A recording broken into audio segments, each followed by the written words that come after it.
Thank you for participating in the Humane Summit, a virtual speaker series brought to you by the Humane Education Coalition. This session is sponsored by the Griffin Press and the Humane Society of the United States. We are grateful for your attendance today for the Institute for Human-Animal Connection and Zoology Foundation session, State of Humane Education in the United States, presented by Dr. Sarah Bexell, Anna Buckman, Maggie Lantzy, Hanna and Julia Senecal. Sarah is the Director of Humane Education at the University of Denver's Institute for Human-Animal Connection. Anna, Hanna, and Julia are graduate students in the University of Denver's Graduate School of Social Work. Maggie is Program Director at Zoology Foundation.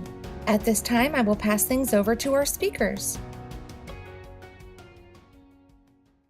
Good morning, good afternoon, good evening, no matter where you are in the world. We're so excited to have you join us for our presentation called The State of Humane Education in the United States.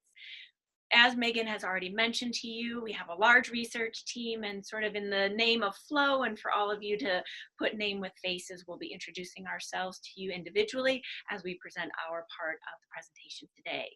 I'm going to start. My name is Sarah Bexell, and I am a clinical associate professor at the Graduate School of Social Work at the University of Denver. I am also the Director of Humane Education at the Institute for Human-Animal Connection, also at the University of Denver. So we'll jump right in to tell you about our study. So the Institute for Human-Animal Connection at the University of Denver, in collaboration with the Humane Education Coalition, is conducting a research project to assess the state of humane education in K-12 schools across the United States. This work is at the request of and in collaboration with the Humane Education Coalition Policy Committee.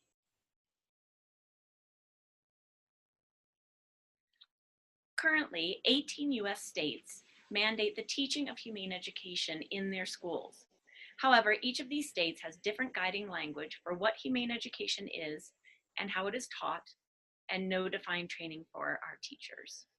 In other states, humane education occurs in some schools and in free choice learning environments delivered by committed professionals with varying types of training and diverse backgrounds. This presentation will share preliminary findings of this study for the first half of the 2018-2019 academic year. When completed, this study will provide a baseline snapshot of the state of humane education that will serve as a reference for the future improved status of the incorporation of humane education in formal school settings. Our findings will be utilized to inform policy creation, teacher training, and to inform an emerging research agenda into the efficacy of humane education.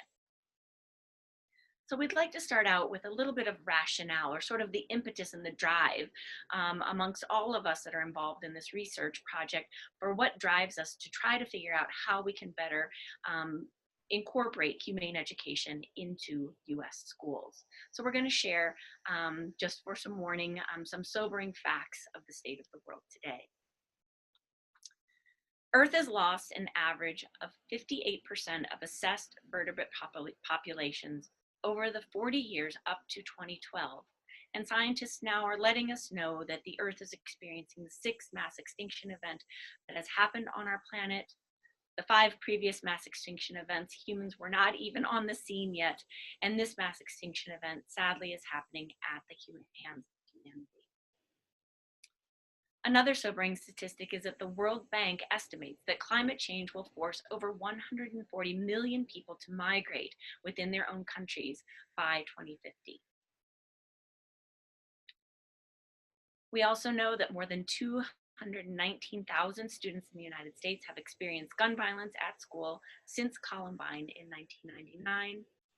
Continuing on that thread, the United States has had 57 times as many school shootings as other major industrialized nations combined.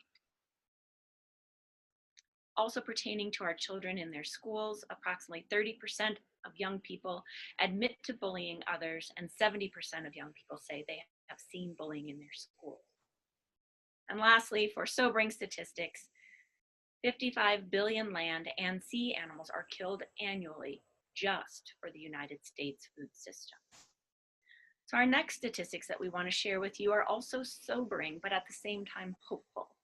And what we are finding and what we feel in our research team is that humane education in combination with accompanying strategies actually works.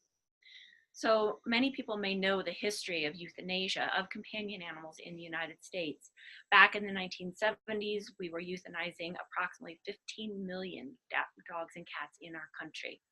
However, today, fast forward, each year in the United States, we are euthanizing now 1.5 million. And even in just the past few years, this is down from 2011 to today, from 2.6 million to 1.5 million. So there's a lot to unpack in this particular strategy, or slide, excuse me, and we'd be happy to talk with you about that offline. With that, I will switch over to Maggie to get into the nuts and the bolts of our study. Hello, everybody. My name is Maggie Lantzy, and I am the program director at the Zoology Foundation, and we are an animal sanctuary and humane education center in Colorado. And I'll be talking about our recruitment and current status of our survey distribution. So our main goal is to get 2,550 responses minimum.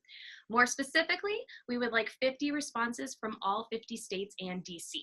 Now, this is a pretty lofty goal, as most external surveys receive maybe a 10% response rate. So to achieve that, we are looking at least 25,000 eligible responders just seeing the information about our survey in order to get our desired number. So to achieve this, we first gained IRB approval from the University of Denver. Now, IRB stands for Institutional Review Board, and they exist to review and oversee research involving human subjects. They were created after numerous research studies ended in harm and even death to some people.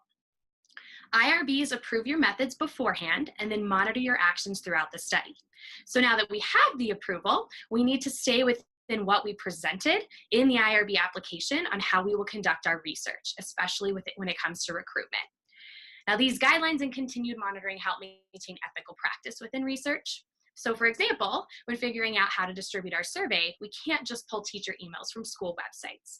Instead, we must find appropriate ways to contact potential participants so as to protect their rights and privacy and avoid any type of pressure or coercion to participate in our study. So how have we distributed the survey? So step one was to send it out within our own networks, which we hoped would create a snowball effect. So we send it to one person who then sends it on to more and more. The snowball rolls and grows. So we did this through sharing within our own organizations, posting on social media, sharing with our friends. We also asked those networks to share to achieve that snowball effect. We then reached out to larger national organizations, such as the American Association of Educators and Teach for America, asking if they would share the survey with their members. Overall, we found that many of these organizations would not distribute third-party surveys, only surveys created by their own organizations, or they are just impossible to get a hold of. So with these first two steps, as of the middle of January, we have only 262 responses. So have a long way to go. So we are exploring new ways of dissemination. So currently, we are reaching out to teacher bloggers, education conferences, schools of education, and state level organizations to see if they will share. So any advice any one of you may have on how to share would be greatly appreciated. And now Anna will tell you a little bit more about the participants we do have. Hi everybody, my name is Anna. I'm a first-year graduate student at the University of Denver working towards my MSW with a certificate in animal-assisted social work. As Maggie mentioned, the current study includes 262 participants from 39 different states. The first portion of our survey, 13 questions to be exact, gathers demographic data from our participants. We have chosen what we feel are the most pertinent demographic data points to share with you today. To date, To date, most of our respondents have been K through 12 teachers. Along with guidance counselors, school-based social workers, and administrators, our respondents has also listed other job titles such as mentors, reading coaches, and special education professionals. When asked, is your school a public or private institution, 90% responded that they work in public schools. Only a small fraction chose either option of private or other. Those who chose other listed homeschools, charters, and DPS innovation schools as their places of employment. When asked to describe their school's community, most respondents, or 46%, described their school's community as suburban. Urban schools were the second most frequent with 29%, followed by rural with 24%. Most respondents stated that their school falls under Title I guidelines.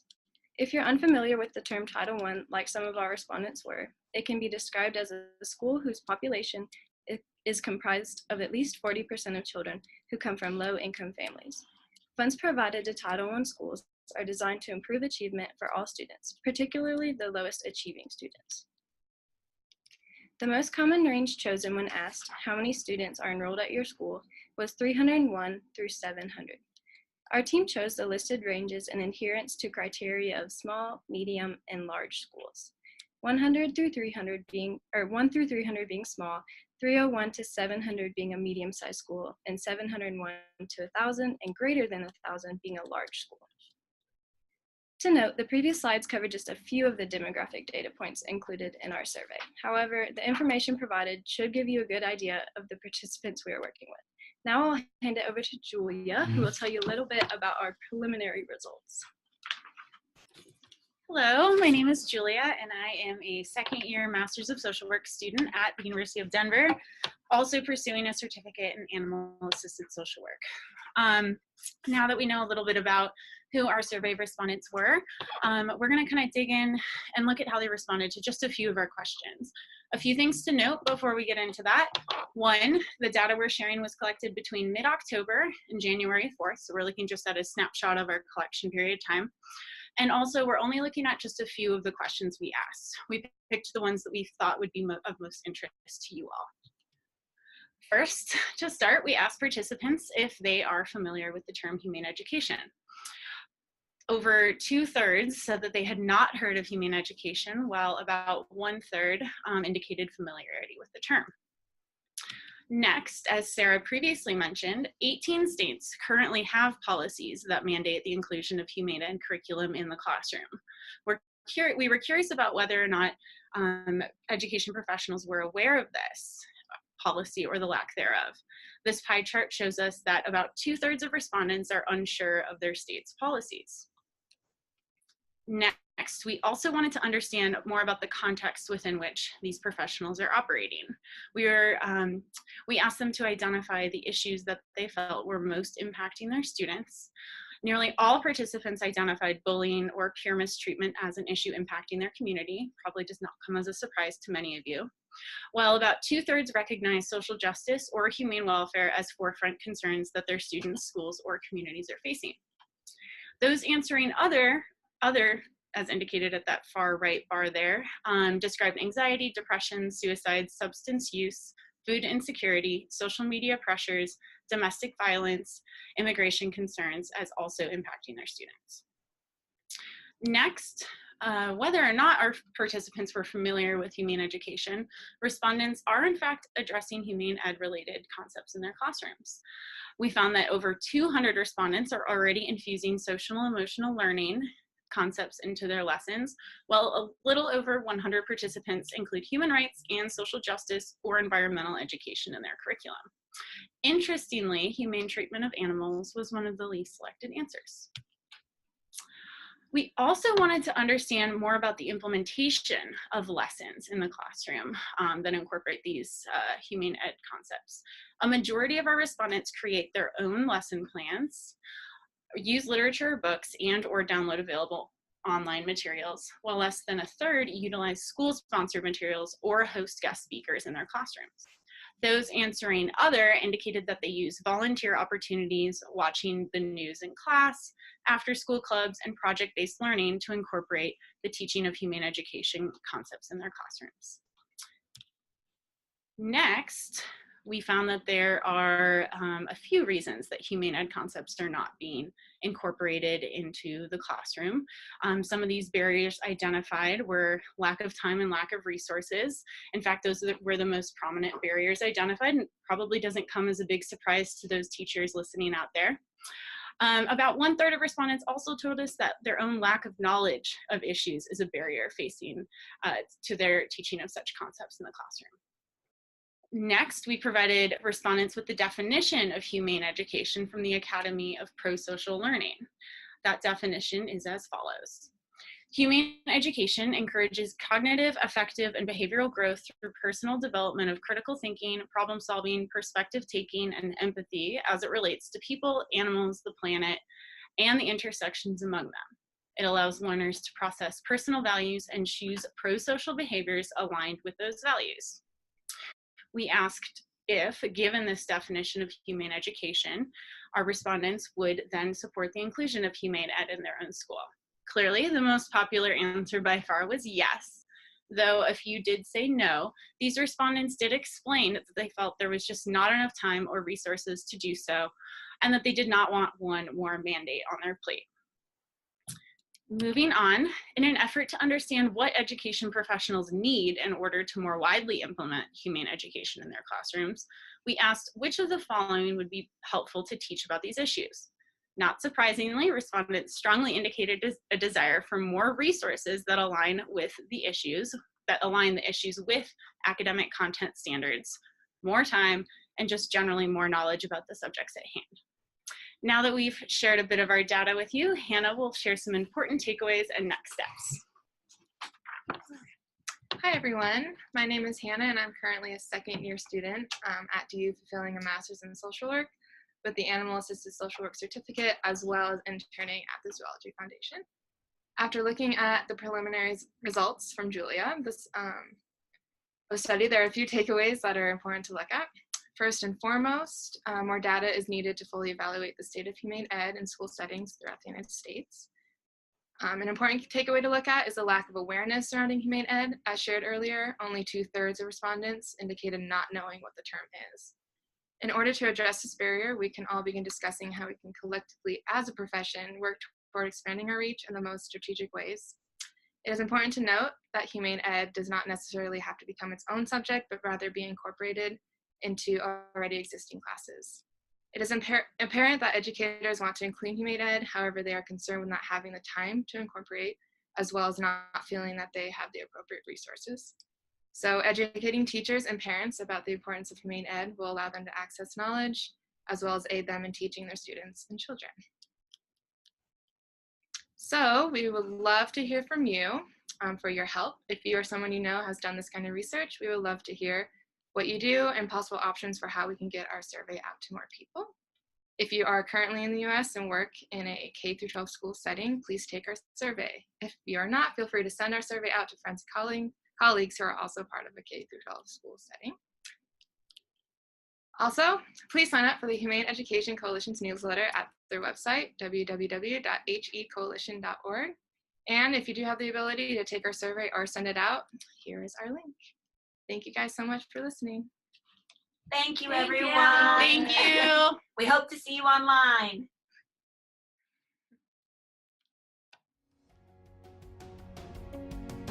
This concludes our speaker session. Thank you so much for joining us. You can learn more here or by clicking the resource links in the summit. We hope you've enjoyed this speaker session and that you'll join us for another one soon. Please consider making a donation to the Humane Education Coalition to help us continue providing programs and events like the Humane Summit. We rely on your support to help create a more compassionate, just, and sustainable future through education. Visit hecoalition.org/give to contribute today. Thanks again.